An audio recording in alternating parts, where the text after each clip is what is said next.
कलावती अपने दो बेटों सूरज और सुबोध के साथ जयपुर में रहती थी। उसने अपने बेटे सूरज की शादी एक बहुत ही सुंदर लड़की प्रीति से करवाई थी।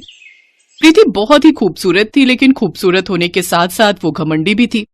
लेकिन फिर भी कलावती उसे बहुत पसंद करती थी। देखा ना तूने सूरज, कितनी सुंदर पत्नी लाई हूँ मैं तेरे लिए। सब लोग प्रीति की कितनी तारीफ कर रहे थे कि बिल्कुल चांद का टुकड़ा है ये।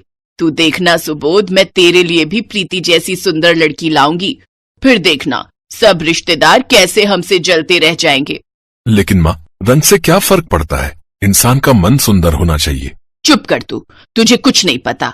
बाहरी सुंदरता कितनी जरूरी है आज के जमाने में, और माँ सुंदर होगी तभी तो आने वाला बच्चा भी सुंदर होगा।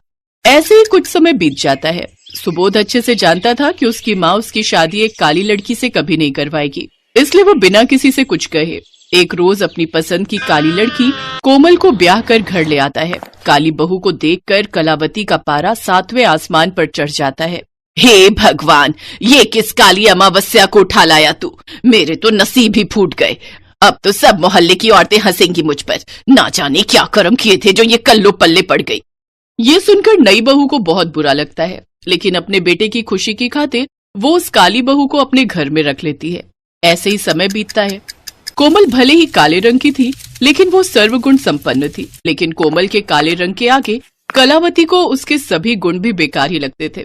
कुछ दिन बाद कलावती की ननद के बेटे की शादी थी। सब लोग उसकी तैयारी में लगे हुए थे। प्रीति बहू, तू तो शशि की शादी में कोई सा भी रंग पहन, तुझ पर तो हर रंग खिलता है। लेकिन तू काली बहू, जरा ढंग के कपड़े पहन कर जाना और अच्छे से तैयार होना। वहाँ सब रिश्तेदार आएंगे, मेरी नाक मत कटवाना। अपने इस काले रंग को लीपा पोती से जितना ढक सको ढक लेना। कलावती की आदत थी वो अपनी बड़ी बहू प्रीति और कोमल दोनों में ही फर्क करती थी, और इस बात से कोमल हमेशा दुखी रहती थी। अगर मेरा रंग काला है, इसमें मेरी क्या गलती है? मैंने कभी भी इस घर की अच्छी बहू होने में कोई भी कसर नहीं छोड़ी। उसके बाद भी प्रीति भाभी को इतना सम्मान मिलता है और मुझे इतना नीचा दिखाया जाता है। अगले दिन सब शादी में पहुंचते हैं। प्रीति भाभी, मेरी एक हेल्प करो। सोमा भराई की रीत के वक्त आप कोशिश करना कोमल भाभी कैमरे में ना आने पाए, नहीं तो मेरी शादी की सारी एल्बम की फोटोज और शादी की वीडियोस खराब हो जाएंगी। चिंता मत करो देवर जी, मैं उसे आपकी घोड़ी के आसपास भी नहीं फटकने दूंगी। प्रीति भाभी, वो बुआ जी ने देवर जी के लिए सुरमा भराई रस्म के लिए भेजा है, देवर जी लगवा लेते। प्रीति भाभी, मेरे लिए जरा एक गिलास पानी मंगवा देते। कोमल, जरा देवर जी के लिए एक गिलास पानी ले आओ। कोमल को पानी लेने भेजकर प्रीति बारात की भीड़ में रस्म पूरी करके सब रिश्तेदारों के साथ फोटो खिंचवाती है। इतनी देर में कोमल आ जाती है और उसकी आंखें आंसुओं से भर आती हैं।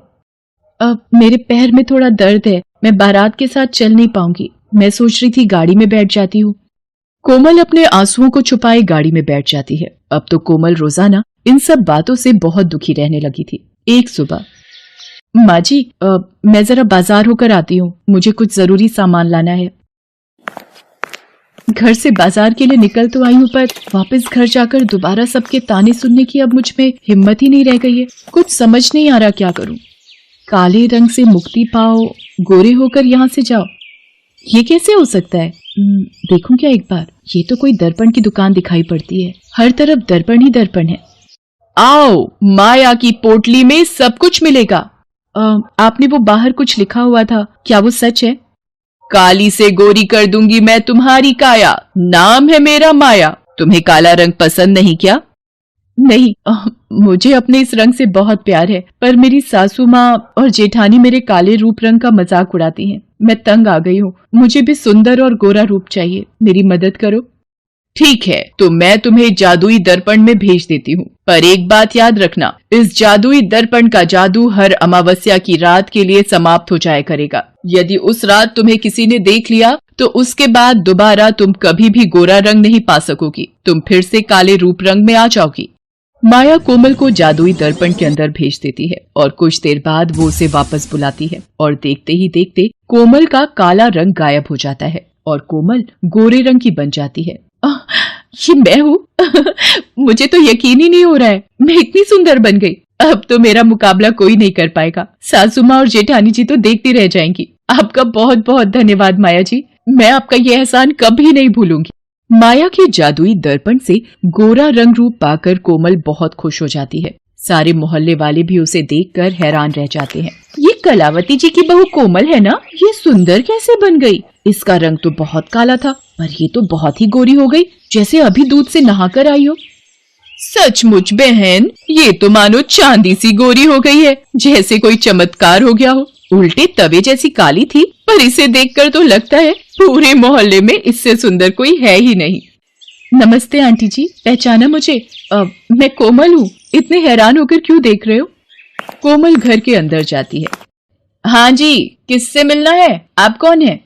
ये इतनी सुंदर औरत कौन है? जरा देखो तो। माँ जी, मैं कोमल हूँ, आपने मुझे पहचाना नहीं? कोमल, तू इतनी सुंदर कैसे हो गई? और तेरा रंग गोरा कैसे हो गया? तू बाजार गई थी या दूसरे लोग से दोबारा जन्म लेकर आई है? कोमल, आखिर कौन सा चिराग का जिन्न मिल गया जिसने तुम्हारी काया ही बदल दी? आप लोगों को आम खाने से मतलब है या गुठलियां गिनने से? जब काला रंग था तब आप लोग परेशान थी, आज जब मेरा रंग गोरा हो गया है, मैं सुंदर हो गई हूँ, तब आप दोनों को परेशानी है। वैसे मैं ऑलरेडी बहुत थक गई हूँ, अब मेरा दिमाग खराब मत कीजिए। और हाँ प्रीति भाभी, जब आप पुलाव बनाओगी तो थोड़े मटर ज्यादा डाल देना। पता नहीं आजकल आपको मटर छिलने में इतना आलस क्यों आता है। माँ जी, जरा मेरी साड़ी प्रेस कर दीजिएगा, मुझे शाम को एक पार्टी में जाना है।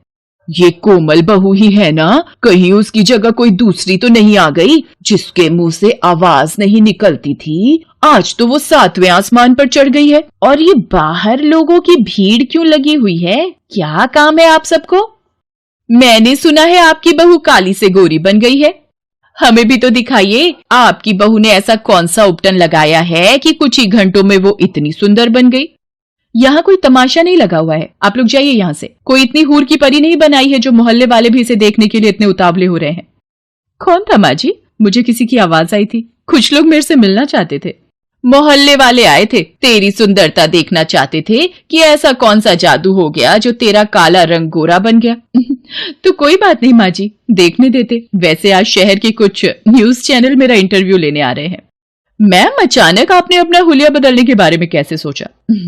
बस मैं एक ही रंग रूप से उब गई थी, इसलिए अपने आप को बदल लिया। वैसे आपके आगे और क्या प्लान है? आप मॉडलिंग वगैरह के बारे में सोच रही हैं? हाँ जी, मौका मिलेगा तो जरूर करूंगी।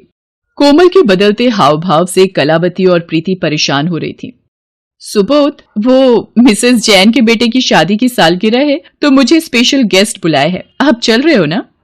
अब ये महारानी पार्टियां अटेंड करे और मैं घर के काम करूं। मैं तो बहाने से मायके जाकर बैठ रही हूँ, यहाँ तो सासू माँ के साथ घर के काम कर करके पिसी जाऊंगी।